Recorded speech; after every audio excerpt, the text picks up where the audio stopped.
15ই শাবানের পরে সিয়াম পালন করা যাবে কিনা। সম্মানিত দর্শক মণ্ডলী, আমরা বিষয়টি আপনাদের কাছে স্পষ্ট করতে চাই।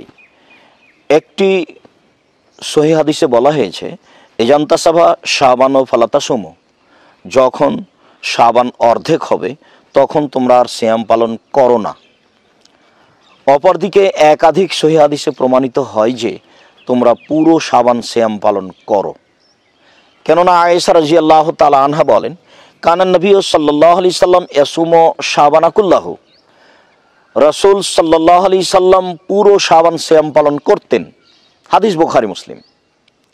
আয়েশা রাদিয়াল্লাহু তাআলা আনহা বলেন, কানান নবী সাল্লাল্লাহু আলাইহি সাল্লাম ইয়াসুমু শাবানা ইল্লা কালিলা, রাসূল সাল্লাল্লাহু আলাইহি সাল্লাম পুরো শাবান সিয়াম পালন করতেন, তবে শেষের দিকে কয়েকটা রাখতেন না। উম্মু সালমা রাদিয়াল্লাহু তাআলা আনহা বলেন, মা রাআইতুন নবী সাল্লাল্লাহু আলাইহি সাল্লাম ইয়াসুমু শাহরাইন মুতাতাবিআইন ইল্লা শাবান ওয়া রমাদান, আমি নবী করিম সাল্লাল্লাহু আলাইহি সাল্লামকে পুরো 2 মাস সিয়াম পালন করতে দেখিনি। রাসূল সাল্লাল্লাহু আলাইহি সাল্লামকে আমি শাবান এবং রমাজান ছাড়া পূর্ণ 2 মাস সিয়াম পালন করতে দেখিনি। তিনি শাবান এবং রমাজান এই 2টি মাস পূর্ণ সিয়াম পালন করতেন। সম্মানিত দর্শক মণ্ডলী, তাহলে আমাদের অত্র হাদিস এবং একাধিক সহিহ হাদিসের মধ্যে সমাধা কি হতে পারে?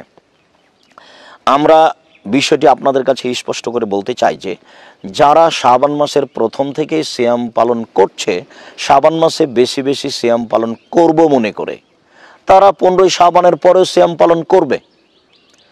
কেননা উসামা ইবনে যায়েদ রাদিয়াল্লাহু তাআলা আনহু বলেন যে আমি নবী করিম সাল্লাল্লাহু আলাইহি সাল্লামকে বললাম, লাম আরাকা তাসুমু মিন শাহরিন মিনাশ শুহুরে মা তাসুমু মিন শাবান, আল্লাহর নবী, আপনি শাবান মাসে যত বেশি বেশি সিয়াম পালন করেন তত অন্য মাসে সিয়াম পালন করেন না, তার কারণ কি?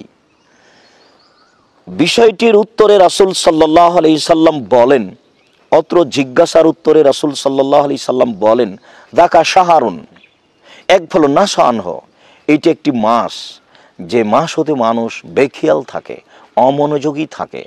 বাইনা রাজব আর রমাদান, মাসটি হচ্ছে রজব এবং রমাজানের মাঝে। হুয়া শাহরুন, এমন একটি মাস, তুরফাউ ফিল আমাল ইলা রাব্বিল আলামিন, এই মাসে মানুষের আমল রব্বুল আলামিনের কাছে পেশ করা হয়। ওয়ানা উহিব্বু আন ইউরফা আমালি ওয়ানা সাইম, আর আমার মন চায় যে আমার আমল যখন পেশ করা হবে আল্লাহর নিকটে তখন আমি সিয়াম থাকি। সম্মানিত দর্শক মণ্ডলী, অত্র নাসাই বর্ণিত সহিহ হাদিসে প্রমাণ হয় যে রাসূল সাল্লাল্লাহু আলাইহি সাল্লাম বাৎসরিক রিপোর্ট পেশ করার সময় তিনি সিয়াম অবস্থায় আল্লাহ দেখুক এটা চান, এই কারণে তিনি শাবান মাসে বেশি বেশি সিয়াম পালন করতেন। তাহলে এই হাদিসটিও 15ই শাবান পর্যন্ত সিয়াম থাকতে হবে, পরে থাকা যাবে না, তার বিরোধিতা করে। তাহলে রিপোর্টের জন্য যারা সিয়াম পালন করে তারাও বেশি বেশি সিয়াম পালন করবে। রাসূল সাল্লাল্লাহু আলাইহি সাল্লামের অন্য স্বাভাবিক আদাত অনুযায়ী যারা অভ্যাসগতভাবে বেশি বেশি সিয়াম পালন করবে তারাও 15 শাবানের পরে সিয়াম পালন করবে, এ কথাই। তবে যারা শাবানের প্রথম থেকে সিয়াম পালনে অভ্যাসী নয় বা যারা শাবানের প্রথম থেকে সিয়াম পালন করে না, তারা 15ই শাবানের পরে সিয়াম থাকবে না।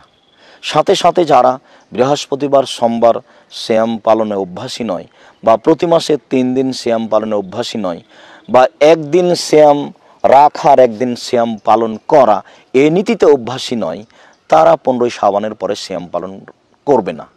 বা শুধুমাত্র যারা 15ই শাবান সিয়াম পালন করতে চায় তারাও 15ই শাবানে সিয়াম পালন করবে না এবং পরেও করবে না। আল্লাহ আমাদেরকে সঠিক হাদিসের প্রতি আমল করার তৌফিক দান করুক।